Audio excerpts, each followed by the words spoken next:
Guys, welcome back to my channel. ഇന്നത്തെ video ഞങ്ങളുടെ ഒരു വൺ ഡേ റുട്ടീനാണ്. വൺ ഡേ റുട്ടീൻ എന്നല്ല, ഞങ്ങളുടെ ഒരു നോർമലായിട്ടുള്ളൊരു ദിവസം. വെക്കേഷൻ സ്റ്റാർട്ടായതിൽ പിന്നെ ഞാൻ 7 മണി കഴിയും കേട്ടോ എഴുന്നേൽക്കാൻ. അതൊരു നല്ല പ്രവണതയല്ല, എന്നാലും 7 മണിയാകും ഞാൻ എഴുന്നേൽക്കാൻ. അങ്ങനെ ഞാൻ എഴുന്നേറ്റൊക്കെ വന്നു, പല്ലൊക്കെ തേച്ചു, ഒന്ന് മുഖമൊക്കെ കഴുകിയിട്ട് മുറ്റത്തോട്ട് ഇറങ്ങിയപ്പോൾ തലേന്നത്തെ മഴയൊക്കെ പെയ്ത് എന്നാണ് ഒരുവിധം നല്ലതുപോലെ തന്നെ മുറ്റം ചവറൊക്കെ ആയിട്ടുണ്ടായിരുന്നു. സ്വാഭാവികമായിട്ടും എനിക്ക് തൂക്കാൻ ഭയങ്കര മടിയാണ്. അപ്പോൾ ഉമ്മച്ചി പറഞ്ഞു പോയി തൂത്തിട്ട് വരാൻ പറഞ്ഞതുകൊണ്ട് ഞാൻ തൂക്കാൻ വേണ്ടി ഇറങ്ങി. സത്യം പറയാലോ, എനിക്ക് എൻ്റെ വീട്ടിലെ മുറ്റം തൂക്കാൻ ഒട്ടുമേ ഇഷ്ടമല്ല. ബിക്കോസ് വീടിന് മുമ്പിൽ തന്നെ 3 പ്ലാവാണ്, കൂടെ ഒരു ജാതിമരം. ജാതിമരം ഞാൻ വിട്ടു, എന്നാൽ ഈ പ്ലാവ് വെറുത്തുപോയി ഗായ്സ്, വെറുത്തുപോയി. എന്തോരം ചവറാണെന്നോ ഈ പ്ലാവല. എൻ്റെ പഠിച്ചോനെ, തൂത്ത് ഞാൻ മടുത്തു. അല്ലെങ്കിൽ ഇത്രയും കഷ്ടപ്പെട്ട് ഞാൻ വൃത്തിയാക്കുന്നതല്ലേ, അതിൻ്റെ നന്ദിയെങ്കിലും ഈ മരങ്ങൾക്ക് എന്നോട് കാണിച്ചൂടെ. എന്നാൽ ഈ ദുഷ്ടക്കൂട്ടങ്ങൾ ഞാൻ തൂത്ത് കഴിയുന്നതിന് മുന്നേ തന്നെ വീണ്ടും പ്ലാവല കുഴിച്ചിടും. ഞാനങ്ങനെ എൻ്റെ പരാതിയും പരിഭവങ്ങളൊക്കെ മനസ്സിലിങ്ങനെ പറഞ്ഞാണ് കേട്ടോ തൂക്കുന്നത്. അങ്ങനെ ഒരുവിധം ഞാൻ തൂത്തൊന്ന് വൃത്തിയാക്കി എടുത്തു മുറ്റം. പക്ഷേ ഞാൻ തൂത്ത് ചൂലൊക്കെ കൊണ്ടുവന്ന് വെച്ചിട്ട് തിരിച്ചു വന്നപ്പോഴേക്കും വീണ്ടും മുറ്റം പഴയതുപോലെ ആയി. എന്നാലും കുഴപ്പമില്ല, ഞാൻ തൂത്തിട്ടല്ലോ. പിന്നെ എൻ്റെ ഈ പരാതി കേട്ട് ഞാനാണ് ഡെയിലി തൂക്കുന്നതെന്ന് നിങ്ങൾ തെറ്റിദ്ധരിക്കരുതേ. അതെൻ്റെ ഉമ്മ തന്നെയാണ് ദിവസവും തൂക്കുന്നത്. പിന്നെ ഇടയ്ക്കൊക്കെ ഇതുപോലെ തൂക്കാൻ ഇറങ്ങുന്നല്ലേ ഉള്ളൂ. അങ്ങനെ ഞാൻ തൂത്തുകാരി വരുമ്പം ഉമ്മ കാപ്പി ഉണ്ടാക്കാൻ തുടങ്ങിയിരുന്നു. മനസ്സിലായല്ലോ എന്താണ് ബ്രേക്ക്ഫാസ്റ്റ് എന്ന്. അതെ ഗായ്സ്, ചപ്പാത്തിയാണെന്ന്. ഞങ്ങളിപ്പോഴും അത്ര പെർഫെക്റ്റ് അല്ല ചപ്പാത്തിയുടെ ഷേപ്പിൽ. അത് ചിലപ്പോൾ സ്ക്വയർ ആയും റൗണ്ട് ആണോ എന്ന് ചോദിച്ചാൽ അല്ല എന്നുള്ള ഷേപ്പിലൊക്കെയാണ്. ബട്ട് ചപ്പാത്തി തന്നെയാണിത്. ഞാൻ സ്കൂളിലായിരുന്ന ടൈമിൽ സാറ്റർഡേ സൺഡേ മാത്രമായിരുന്നു ഉമ്മ ചപ്പാത്തി ഉണ്ടാക്കിയിരുന്നത്. അന്ന് ഞാൻ രാവിലെ മദ്രസയിൽ പോയി വരുമ്പം ഉമ്മ ഇതുപോലെ പരത്തിയെടുക്കും, ഞാൻ അന്നേരം ചുടാനും നിൽക്കും. എനിക്കത് ഒരുപാട് ഇഷ്ടമായിരുന്നു അങ്ങനെ ചുട്ടൊക്കെ എടുക്കുക എന്ന് പറയുന്നത്. ചപ്പാത്തി മാത്രം പോരല്ലോ, കറി വേണ്ടേ, കറി. യെസ് ഗായ്സ്, നമ്മൾ ഇന്ന് സോയാബീൻ കറിയാണ് ഉണ്ടാക്കാൻ പോകുന്നത്.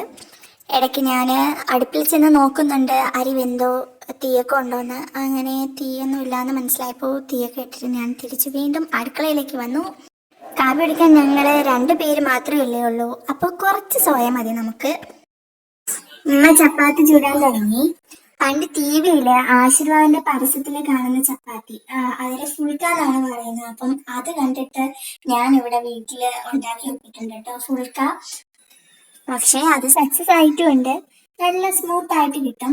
എന്നാൽ അല്ലാണ്ട് നമ്മുടെ ഈ ഫ്രൈ പാനിലൊക്കെ ഇട്ട് ചപ്പാത്തി ചുട്ടെടുക്കുമ്പം ആ കാണുന്ന സോഫ്റ്റ്നെസ് അല്ലെങ്കിൽ ആ നീളം നമ്മൾ തീരെ കാണുന്ന, അല്ലെങ്കിൽ ഇപ്പം പുറത്ത് കവറിൽ നമ്മൾ വാങ്ങുന്ന ചപ്പാത്തി ഉണ്ടല്ലോ, പാക്കറ്റ് ചപ്പാത്തി ഹാഫ് ബോയിൽഡ് ആയിട്ടുള്ള, അതെടുത്തോണ്ട് നമ്മൾ ചുട്ടെടുത്ത് കഴിക്കുന്നതും നമ്മളിവിടെ വീട്ടിൽ തന്നെ പരത്തി ചുട്ടെടുക്കുന്ന ചപ്പാത്തി നമ്മൾ വളരെ വ്യത്യാസമുണ്ട്. അത് കുറച്ചും കൂടി നല്ല സോഫ്റ്റ്. നമ്മുടെ വീട്ടിൽ ഉണ്ടാക്കുന്ന കുറച്ചൊന്ന് ഹാർഡാണെന്ന് തോന്നിയിട്ടുണ്ട്.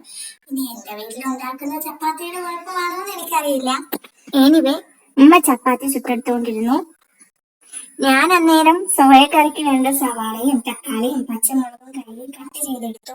അതിനിടയിൽ സോയ ഞാനൊന്ന് വേവിച്ച് മാറ്റി വെച്ചിട്ടുണ്ടായിരുന്നു. അതിന്റെ വീഡിയോ എടുക്കാൻ ഞാൻ വിട്ടുപോയി. പിന്നെ ഞാൻ കറി ഉണ്ടാക്കാൻ തുടങ്ങി. ആദ്യം ചട്ടി അടുപ്പത്ത് വെച്ചു. ചട്ടി ചൂടായപ്പോൾ എണ്ണ ഒഴിച്ചു. എണ്ണ ചൂടായപ്പോഴേക്കും കടുക് ഇട്ടു. പിന്നെ ഞാൻ ഒരു ഇത്തിരി ഉലുവയും കൂടി ഇട്ടിട്ടുണ്ടായിരുന്നു. പിന്നെ കുറച്ച് കറിവേപ്പിലയും ശേഷം സവാള ഇട്ട് നല്ലോണം വഴറ്റി. സാധാരണ ഉപ്പ് കൂടി ഇട്ടല്ലേ നമ്മള് സവാള വഴറ്റാറ്. ഞാനത് വിട്ടു, അതുകൊണ്ട് കുറച്ച് നേരം എടുത്താണ് ഈ സവാള ഒന്ന് വഴന്നു വന്നത്. പിന്നെ ബാക്കിയുള്ള തക്കാളിയും പച്ചമുളകും ഇട്ട് അതും കൂടി ഒന്ന് മിക്സ് ചെയ്തു. ഇനി നമ്മളെ പൊടികളാണ്. ആവശ്യത്തിന് മഞ്ഞൾപ്പൊടി, മുളക് പൊടി, മല്ലിപ്പൊടി, ഇത്തിരി ഗരം മസാല, പിന്നെ നമ്മുടെ ഉപ്പ്. ഇതെല്ലാം ചേർത്ത് നല്ലോണം ഇളക്കാം. ഉപ്പ് ഞാൻ കല്ലുപ്പാട്ടോ ഇട്ടത്. പൊടികളെ പച്ചമണം മാറുമ്പം ആവശ്യത്തിന് വെള്ളം കൂടി ഒഴിക്കാം. ഹോട്ട് വാട്ടർ ആണ് കേട്ടോ നല്ലത്. ഞാൻ നോർമൽ വാട്ടറാണ് ഒഴിച്ചത്. ഇനി കറി നല്ലതുപോലെ തിളച്ചെന്നാകുമ്പോഴേക്കും നമുക്ക് നമ്മുടെ മെയിൻ സാധനം കൂടി അതിലേക്ക് ഇട്ട് കൊടുക്കാം. ഞാൻ വേവിച്ച് വെച്ച സോയാബീൻ്റെ വെള്ളം നല്ലപോലെ പിഴിഞ്ഞെടുത്തതിന് ശേഷം വലിയ കഷ്ണമല്ലേ അത് ഞാൻ ഒരു ഹാഫ് ആക്കിയിട്ടാണ് എടുത്തത്. പിന്നെ കുറച്ചും കൂടി ഒന്ന് ഇതാട്ടി നീട്ടി കുറച്ചും കൂടി ചെറുതാക്കി അരിഞ്ഞെടുത്തു. അങ്ങനെ അരിഞ്ഞതെല്ലാം കൂടി ഞാൻ കറിയിലേക്ക് ഇട്ടു. എന്നിട്ട് നല്ലോണം മിക്സ് ചെയ്തു. ഈ സോയാബീനിൽ ഈ മസാല മുഴുവനായിട്ട് കറി മുഴുവൻ നല്ലതുപോലെ തന്നെ പിടിക്കണം. നല്ലോണം മിക്സ് ചെയ്ത് സോയാബീനിൽ കറി നല്ലതുപോലെ പിടിച്ചു. അങ്ങനെ നമ്മുടെ സോയ കറി ഇവിടെ റെഡി ആയിരിക്കുകയാണ്. കറി റെഡിയാവുന്നതിന് മുന്നേ തന്നെ നമ്മുടെ ചപ്പാത്തി എല്ലാം നമ്മൾ ചുട്ടെടുത്ത് കഴിഞ്ഞിരുന്നു. അപ്പൊ കറിയും റെഡിയായല്ലോ. ഇനി നമുക്ക് കട്ടനും കൂടി ഇട്ടിട്ട് കാപ്പി കുടിക്കാം. അപ്പൊ ഞാൻ കട്ടൻ ചായ ഇടാണ്. അതിനിടയിലാണ് ഉമ്മ ഈ ഒരു ഐറ്റവും കൊണ്ട് വന്നത്. ഇത് നിങ്ങൾ കണ്ടിട്ടുണ്ടോ? ഞാൻ ഫസ്റ്റ് ടൈമാണ് കാണുന്നത്. ഇത് ചേനപ്പൂവാണ്. അതിന്റെ താഴ്ഭാഗം കണ്ടപ്പോൾ എനിക്ക് എന്തോ പോലെയായി. പക്ഷേ ഇത് വെച്ച് തോരൻ വെക്കാനാണ് കൊണ്ടുവന്നത്. അങ്ങനെ ഉമ്മ അതിന് വേണ്ടിയിട്ട് അരിയാണ്. ഇതുമ്മ രാവിലെ ഞാൻ തൂത്തോണ്ട് ചെന്നപ്പം കാട് കുറച്ചൊക്കെ സൈഡിലായിട്ട് കാടൊക്കെ ഉണ്ടായിരുന്നു. അപ്പം അത് കാട് പറിച്ചുകൊണ്ടിരുന്നപ്പോ കിട്ടിയതാണ്. അതിനെ തോരൻ വെക്കാന്ന് പറഞ്ഞതാണ്. അപ്പൊ ഞാൻ ഫസ്റ്റ് ടൈം ആട്ടോ ഇതിന്റെ തോരൻ കഴിക്കാൻ വേണ്ടി പോകുന്നത്. ഇത് ഞാൻ ആദ്യമായിട്ടാണ് കാണുന്നത്. അത് അരിഞ്ഞു മാറ്റിയതിനു ശേഷം ഞങ്ങൾ കാപ്പി കുടിക്കാൻ വേണ്ടി വന്നിരുന്നു. അങ്ങനെ ചപ്പാത്തിയും സോയാബീന്റെ കറിയും പിന്നെ കട്ടൻ ചായയും കൂട്ടിയിട്ട് ഞാൻ കാപ്പി കുടിച്ചു. ഞാൻ ഉണ്ടാക്കിയത് കൊണ്ട് പറയുന്നതല്ല, കറി കൊള്ളായിരുന്നു. അതുപോലെ ചപ്പാത്തിയും നല്ല സോഫ്റ്റ് ആയിരുന്നു. കാപ്പി കുടിച്ചതിന് ശേഷം ഉമ്മച്ചി അരിഞ്ഞു വെച്ച ചേനപ്പൂവിനെ തോരൻ വെക്കാൻ വേണ്ടി വെള്ളവും ആവശ്യത്തിന് ഉപ്പൊക്കെ ഇട്ട് ചട്ടിയിലാക്കി വേവിക്കാൻ വെച്ചു. പിന്നെ അത് വെന്ത് വരുമ്പോഴേക്ക് ഇടാനുള്ള അരപ്പിന് വേണ്ട സംഭവങ്ങളെ ജാറിലാക്കി.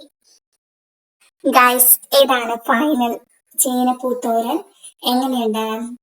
ഞാൻ ഉച്ചയ്ക്ക് കഴിക്കുമ്പോൾ പറഞ്ഞുതരാം ഇതിന്റെ ടേസ്റ്റ്. തലേന്നത്തെ മീൻകറി കൂടി ഉമ്മച്ചി ചൂടാക്കാൻ വേണ്ടി അടുപ്പിൽ വെച്ചു. കാപ്പിയൊക്കെ കുടിച്ചു. പിന്നെ നമ്മൾ എന്താണ് അടുക്കളയൊക്കെ ഒന്ന് ജസ്റ്റ് ഒന്ന് ക്ലീനൊക്കെ ചെയ്തതിന് ശേഷം എനിക്ക് വലിയ പണിയൊന്നും ഇല്ലായിരുന്നു. ഞാനിങ്ങനെ വീട്ടിലെ റൂമിലും കയറി അവിടെ ഇരിക്കുന്ന ബുക്കിനെ ഇവിടെ എടുത്തുകൊണ്ടും വെച്ച് അങ്ങോട്ടും ഇങ്ങോട്ടൊക്കെ നിന്നു. പിന്നെ ആസ് യൂഷ്വൽ ഫോണിൽ തോണ്ടാൻ തുടങ്ങി. ഉമ്മ അപ്പോഴേക്കും എന്താണ് കിച്ചണിലെ എല്ലാവർക്കും ഒന്ന് ഒതുക്കി വെച്ചതിന് ശേഷം മുറ്റത്തൊക്കെ ഇറങ്ങി. പിന്നെ മുറ്റത്ത് ഞാൻ പറഞ്ഞല്ലോ കാട് ചെത്താണ്ടായിരുന്നു. ഉമ്മ പിന്നെ കാട് ചെത്താൻ വേണ്ടി നിന്നു. ഞാനിങ്ങനെ ഫോണിൽ നോണ്ടിയിരിക്കുമ്പോഴാണ് ഉമ്മ പുറത്തേക്ക് വരാൻ വിളിച്ചത്. ചെല്ലുമ്പോൾ ഉണ്ടതാ ഒരു ചക്കപ്പഴം. അങ്ങനെ ചക്ക പഴുത്തിരിക്കുന്നു. അതായത് താഴെത്തട്ടിൽ നിന്നതാണ്. അപ്പോൾ അത് താഴെ മുറ്റത്ത് വന്ന് വീണ് സൈഡ് കുറച്ച് ഭാഗമൊക്കെ അഴുവി തുടങ്ങിയിട്ടുണ്ട്. അപ്പം അഴുവാത്ത കുറച്ച് ഭാഗം നോക്കി ഉമ്മ അവിടെ കൊണ്ടുവന്ന് വെച്ചിട്ട് വാ കഴിക്കാമെന്ന് പറഞ്ഞു. പിന്നെ ഞങ്ങൾ അവിടെ ഇരുന്ന് തന്നെ കഴിച്ചു. നല്ല മധുരമായിരുന്നു കേട്ടോ. നല്ല മധുരമായിരുന്നു ചക്കയ്ക്ക്.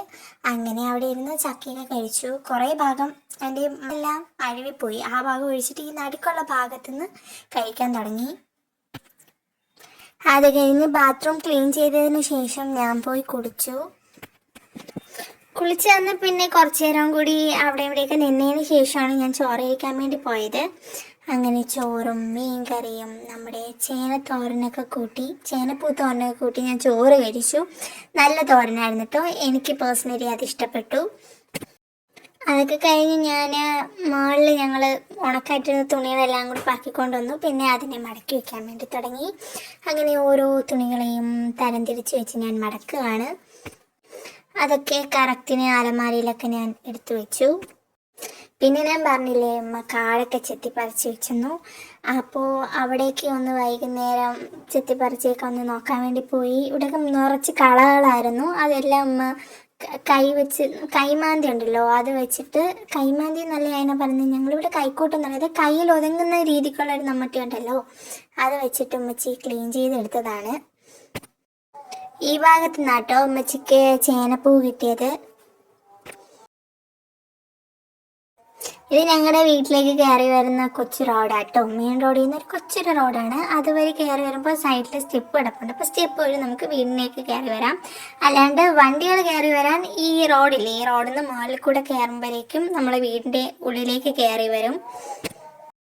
വൈകുന്നേരം ചായ കുടിക്കാറായപ്പോൾ ഉപ്പച്ചിയും മെച്ചിമായും വന്നിട്ടുണ്ടായിരുന്നു. ഉപ്പ വന്നപ്പോൾ പരിപ്പ് വടയും സമൂസയും പാലിക്കപ്പം കൊണ്ടുവന്നു. പക്ഷേ അതൊക്കെ കഴിക്കുന്നത് ഞാൻ വീഡിയോ എടുക്കാൻ മറന്നുപോയി. പരിപ്പുവടയും ഉഴുന്നുവടയും കണ്ടപ്പോൾ ഞാൻ അതിലും മറന്നു എന്ന് വേണമെങ്കിൽ പറയാം. അങ്ങനെ ഉപ്പച്ചി വന്നു. ഉപ്പച്ചി ചായ കുടിക്കുന്നുണ്ട്. അതിൻ്റെ കൂടെ ഉപ്പാടെ കുറേ കാര്യങ്ങളും ഇങ്ങനെ പറയാണ്. ഞാൻ പറഞ്ഞു എനിക്കറിയാം പാങ്ങോട്ടാന്ന് എന്ന് ഞാൻ പാങ്ങോട്ട് കൊടുക്കുകയും ചെയ്തു. ഇവിടെ ഞങ്ങൾ കൂട്ടുകാർ പാർട്ടിക്കാരൊക്കെ കൊണ്ട് ഇവിടെ ചന്തയ്ക്കകത്ത് പന്ത് കളിയുണ്ട്, വോളിബോളുണ്ട്. അതുമില്ല, ഇനി ഇന്നടുത്ത് കൊടുത്തേക്കാൻ പറഞ്ഞു. അപ്പം അവിടെ തന്നത് വല്യമ്മാണ് തന്നത്. ഈ വല്യന്മാരയിൽ ഈ കോട്ടൂരാൻ്റെ മോൻ്റെ അടുത്ത് കൊടുക്കാനാണ് ആ ഒരു പെണ്ണെടുത്ത് കൊടുത്തതാണ്. ഞാൻ വിചാരിച്ചു ഇവിടെ എപ്പോഴും ഡ്രൈവർ അല്ലേ വണ്ടി കേട്ടാ തക്ക്. ഇപ്പോഴാണ് ഞാനത് പറയുന്നത്. എത്ര വർഷമാവെന്നറിയാം. തക്കാണ്. ഞാൻ വലിയമ്മ എൻ്റെ തന്ന പൊന്നുമക്കളെ ഞാൻ കൊണ്ടുവന്ന് മേശക്കകത്ത് വെക്കുന്നത്. അവിടെ മാത്രമല്ല രാജാവ്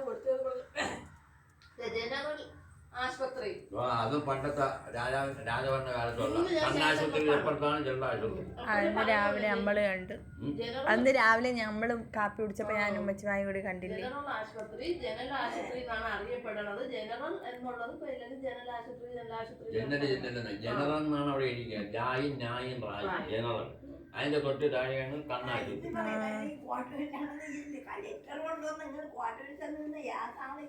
അവരങ്ങനെ ഓരോ കാര്യങ്ങളൊക്കെ പറഞ്ഞ് അവിടെ എങ്ങനെ ഇരുന്നു. അങ്ങനെ സംസാരിച്ച് മാരിബിന്റെ നേരമായി. അങ്ങനെ ബാങ്കുകൾ കെട്ടിയതിനു ശേഷം ഉപ്പ നമസ്കരിക്കാൻ വേണ്ടി കയറി.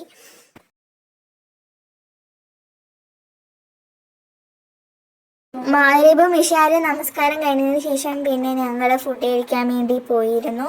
അപ്പോൾ രാവിലത്തെ ചപ്പാത്തി ബാക്കി ഇരുന്നുകൊണ്ട് തന്നെ ഞാൻ ചപ്പാത്തി നൂഡിൽസാണ് ഉണ്ടാക്കിയത്.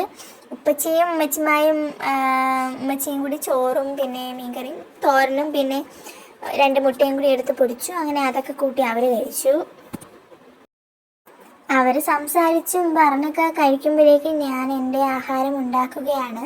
ഇത്തിരി ലേറ്റായി പോയി. ചപ്പാത്തിയൊക്കെ അരിഞ്ഞൊക്കെ എടുത്ത് വന്നപ്പോഴേക്കും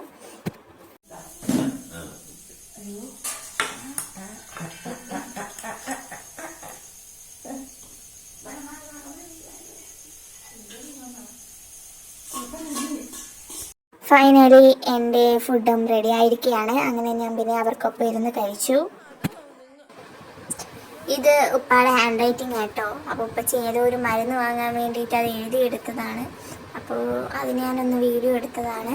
പിന്നെ ഇത് ഉപ്പച്ചിയുടെ ഐഡൻറ്റി കാർഡാണ്. അതായത് ഉപ്പാടെ ചെറുപ്പകാലത്തെ ഫോട്ടോ കണ്ടപ്പോൾ ഒന്ന് എടുത്തതാണ്. പിന്നെയും കുറേ നേരം ഞങ്ങൾ ഓരോന്നും പറഞ്ഞുകൊണ്ടിരുന്നു. പിന്നെ അവിടെ പോയി കിടന്നു. സോ ഇന്നത്തെ വീഡിയോ ഇത്രയേ ഉള്ളൂ. ഈ വീഡിയോ നിങ്ങൾക്ക് ഇഷ്ടപ്പെട്ടെന്ന് കരുതുന്നു. ഇഷ്ടപ്പെട്ടാൽ തീർച്ചയായിട്ടും നിങ്ങൾ വീഡിയോ ലൈക്ക് ചെയ്യുക. അതുപോലെ തന്നെ നിങ്ങളുടെ ഫ്രണ്ട്സിനും റിലേറ്റീവ്സിനും ഈ വീഡിയോ ഷെയർ ചെയ്ത് കൊടുക്കുക.